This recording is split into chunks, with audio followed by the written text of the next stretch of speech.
Welcome to Krishna institute online classes.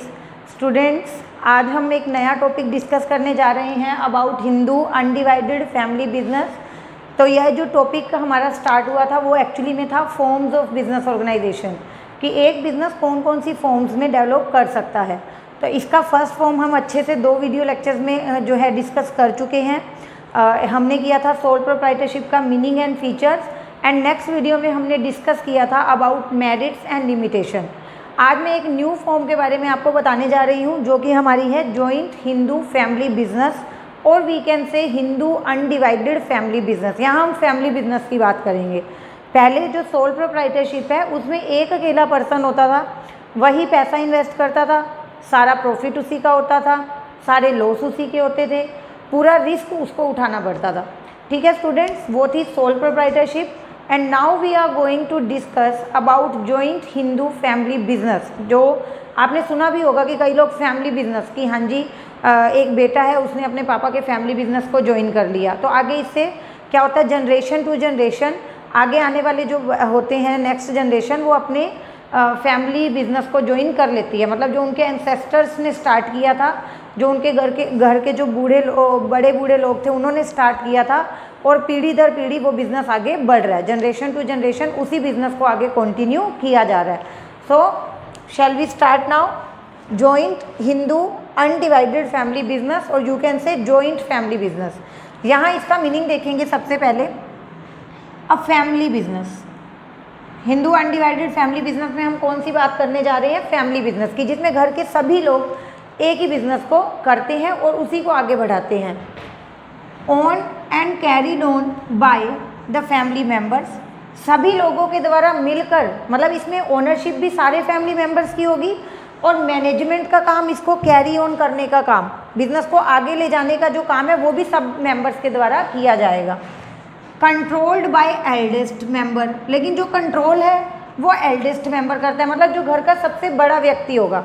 ठीक है, like आपके दादाजी हैं, ठीक है, उसके दादाजी की डेथ के बाद फादर हैं, तो इस तरह से वो 1 बाय 1 जनरेशन टू जनरेशन आगे बढ़ेगा। बट जो हेड ऑफ द फैमिली है, जो eldest member of the family है, वही इस बिजनेस को कंट्रोल करेगा। मतलब जो मेजर डिसीजंस हैं, those decisions will be taken by the eldest member of the family, और वी कैन से कर्ता, और you can say head of the family, और यू कैन से मुखिया। सो क्लियर स्टूडेंट्स, कितना इजी टॉपिक है जो हम आज डिस्कस करने जा रहे हैं। हिंदू अनडिवाइडेड फैमिली बिजनेस, जहां घर के सभी मेंबर्स मिलकर एक ही बिजनेस की ग्रोथ के लिए काम करेंगे। यहाँ मैंने क्लियरली लिख दिया, ये फैमिली बिजनेस है, ओनरशिप सबकी है, कैरी ऑन भी सभी मेंबर्स करेंगे, बट जो कंट्रोल है, कंट्रोल का मतलब होता है जो मेन मैनेजमेंट है, जो मेजर डिसीजन टेकिंग पावर है, वो किसके पास रहेगी, eldest member of the family, family के सबसे बड़े, जो सबसे एल्डेस्ट मेंबर हैं उनके पास रहेगी। उसको क्या बोला जाएगा, कर्ता, और यू कैन से मुखिया। ठीक है, जो फैमिली का हेड है वो इस बिजनेस को कंट्रोल करेगा। Now 2 main concepts are there जो आपको जॉइंट हिंदू फैमिली बिजनेस को समझने से पहले समझने जरूरी हैं। एक तो आपका हो गया स्टूडेंट्स को parcenary.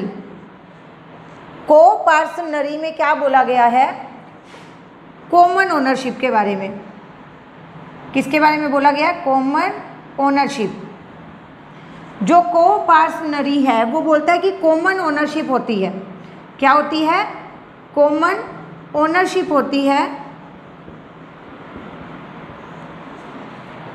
Of the members of family.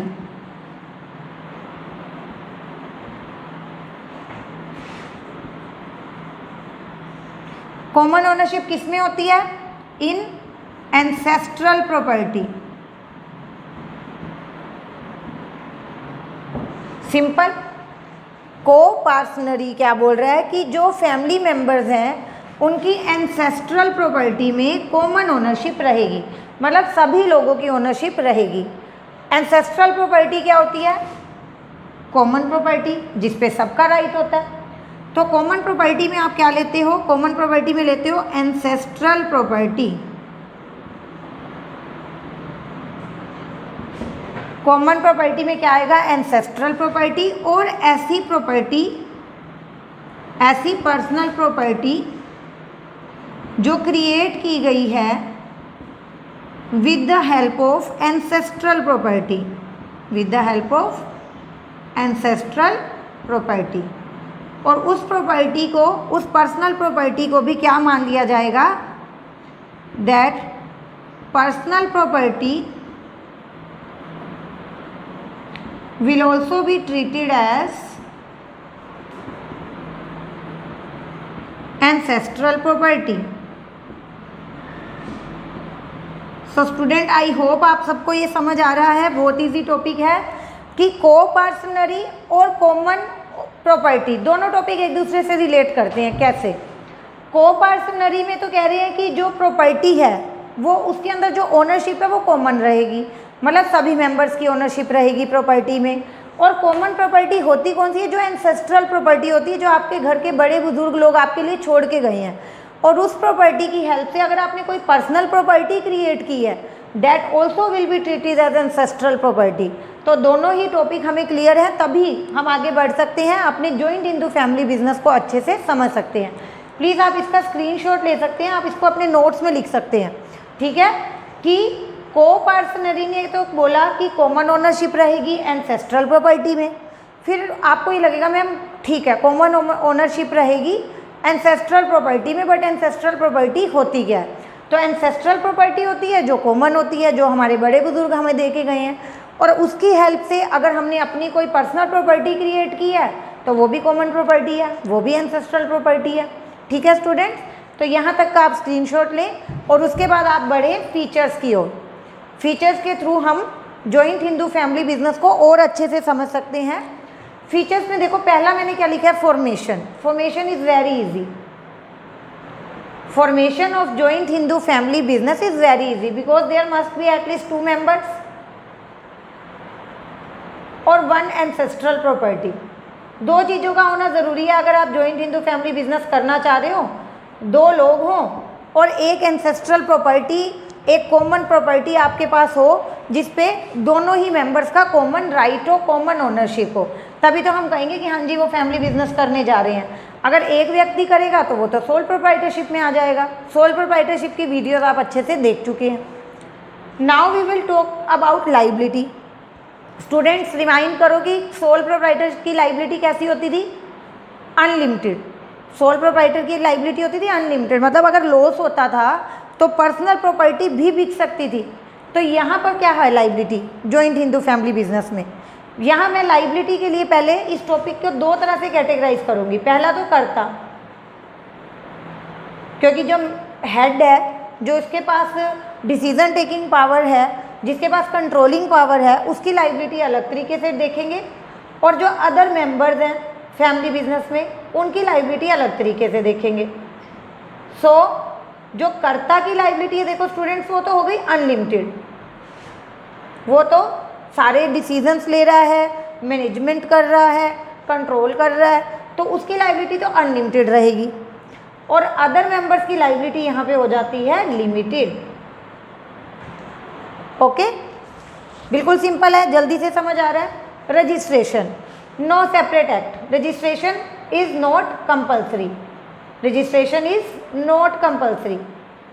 Joint Hindu family business का रजिस्ट्रेशन करवाना आपको कंपल्सरी नहीं है। अच्छा, मेंबरशिप कैसे मिलती है आपको? स्टूडेंट्स मैं ये शॉर्ट में लिख रही हूँ, आपको इसको अच्छे से एक्सप्लेन भी करना है। मेंबरशिप आपको कैसे मिलती है? By birth. जैसे ही फैमिली में किसी का जन्म होगा तो बाय बर्थ ही उसको क्या होगा? मेंबरशिप मिल जाएगी। अगर वो लड़की है तो भी, अगर वो लड़का है तो भी। जॉइंट हिंदू फैमिली बिजनेस में स्टूडेंट्स जो अनमैरिड डॉटर है वो भी इंक्लूड की जाती है, इसको आपको ध्यान रखना है। Unmarried daughter and wife joint Hindu family में, आप ये मत सोचना कि जो मेंबरशिप है नहीं, जो फीमेल है वो इंक्लूड नहीं होगी। जॉइंट हिंदू फैमिली में जो कॉमन प्रॉपर्टी में राइट है, मेंबरशिप है, वो सबका रहता है। अनमैरिड डॉटर और वाइफ्स को भी इसमें इंक्लूड किया जाता है, पर कुछ कंडीशंस है वो आगे आएंगी कि कब वाइफ को इंक्लूड करेंगे, कब अनमैरिड डॉटर को इंक्लूड करेंगे, वो आगे बताती हूँ मैं आपको। सिंपल क्या है कि मेंबरशिप बाय बर्थ आपको मिल गई, किसी कॉन्ट्रैक्ट के थ्रू आपको मेंबरशिप नहीं मिलेगी कि 2 लोगों का कॉन्ट्रैक्ट होगा तब जाके आप मेंबर बनोगे। बस फैमिली में बर्थ हुआ, आप मेंबर बन गए।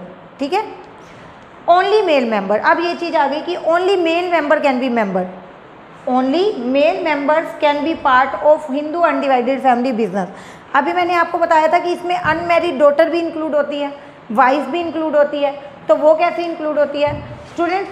अगर मान लो मेल मेंबर की डेथ हो गई, ठीक है, अब उसकी वाइफ के पास आगे कोई मेल सक्सेसर, मतलब मान लो अगर उनका बेटा नहीं है, तो उस केस में वो जो है यहाँ पर क्या मानी जाएगी? एंसेस्ट्रल प्रॉपर्टी के लिए हकदार मानी जाएगी, वो भी को पार्टनर की तरह ट्रीट की जाएगी। ठीक है, आप इन दोनों पॉइंट्स को क्लियर रखें। मेंबरशिप, जैसे ही फैमिली में बर्थ होता है आपको मेंबरशिप मिल जाती है, और मेल मेंबर इसके जो हैं पार्ट हो सकते हैं। को पार्टनर कौन होगा? Male member. लेकिन अगर किसी मेल मेंबर की डेथ हो गई, ठीक है, और आगे उनका बेटा भी नहीं था, तो उस केस में उनकी वाइफ को पार्टनर ट्रीट की जाएगी। ठीक है, अब आपको क्लियर है ये? According to Hindu succession act 1956, Hindu succession act 1956 में ये बात कही गई है कि अगर मेल मेंबर की डेथ हो जाती है और जो उनकी वाइफ है आगे कोई मेल सक्सेसर नहीं है उनके घर में, तो वहाँ पे वाइफ को पार्टनर ट्रीट किया जाएगा।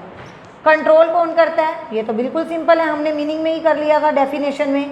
कंट्रोल बाय कर्ता, और you can say head of the business और मुखिया। Continuity, joint Hindu family business पे स्टूडेंट्स इसकी जो कॉन्टिन्यूटी है that is not affected by the death और इंसॉल्वेंसी और इलनेस और ल्यूनेसी ऑफ द मेंबर्स, क्योंकि so many members are there in joint Hindu family business. तो अगर एक मेंबर की डेथ हो रही है या वो बहुत ज़्यादा बीमार है तो इससे बिजनेस की कॉन्टिन्यूटी अफेक्ट नहीं होगी। तो continuity is not affected bye death, illness, lunacy और इंसॉल्वेंसी ऑफ एनी मेंबर। किसी एक मेंबर की डेथ का या किसी एक मेंबर की बीमारी का बिजनेस की कॉन्टिन्यूटी पे कोई भी इफेक्ट नहीं पड़ेगा। ठीक है, और अब बात करते हैं माइनर की, कि अगर कोई माइनर है तो क्या वो भी जो है को पार्टनर माना जाएगा? क्या वो जॉइंट हिंदू फैमिली बिजनेस का पार्ट माना जाएगा? तो स्टूडेंट कितना सिंपल है, यहीं पे मैंने क्लियर कर दिया था कि मेंबरशिप तो बाय बर्थ ही आपको मिल जाती है, तो ऑब्वियस ही बात है कि माइनर भी जो है जॉइंट हिंदू फैमिली बिजनेस का पार्ट होता है। कई बार कन्फ्यूजन के लिए आपको कोई क्वेश्चन दे देते हैं, कोई केस लो दे देते हैं कि माइनर को जो है जॉइंट हिंदू फैमिली बिजनेस का पार्ट माना जाएगा या नहीं माना जाएगा? तो ऑब्वियस सी बात है माना जाएगा, क्योंकि मेंबरशिप तो यहाँ पे देखो हमने किया था बाय बर्थ ही आपको मिल जाएगी, तो वहाँ माइनर और मेजर का तो कोई मतलब ही नहीं है। ठीक है, तो आज का टॉपिक हमारा सोल प्रोप्राइटरशिप की तरह बहुत ही सिंपल था, बहुत ही सीधा, विदाउट एनी टेक्निकल पॉइंट।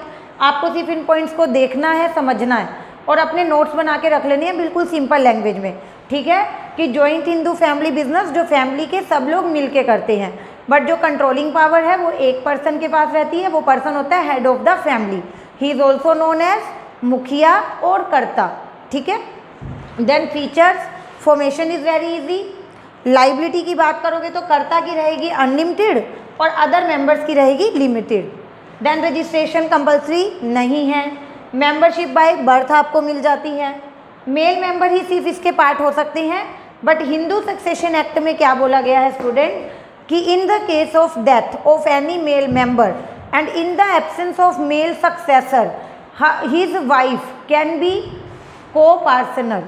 ठीक है, कंट्रोल बाय कर्ता, continuity is not affected by the illness, lunacy, insolvency of any member. And last, आपसे कभी पूछा जाए कि minor joint Hindu family business का पार्ट है या नहीं है, so what will be your answer? Yes, because membership is attain by birth, वहाँ पर एज का कोई लेना देना नहीं है। Okay students, tomorrow we will discuss about merit and limitation. तब तक के लिए आप क्या रिवाइज करेंगे? फीचर्स। Okay, thank you.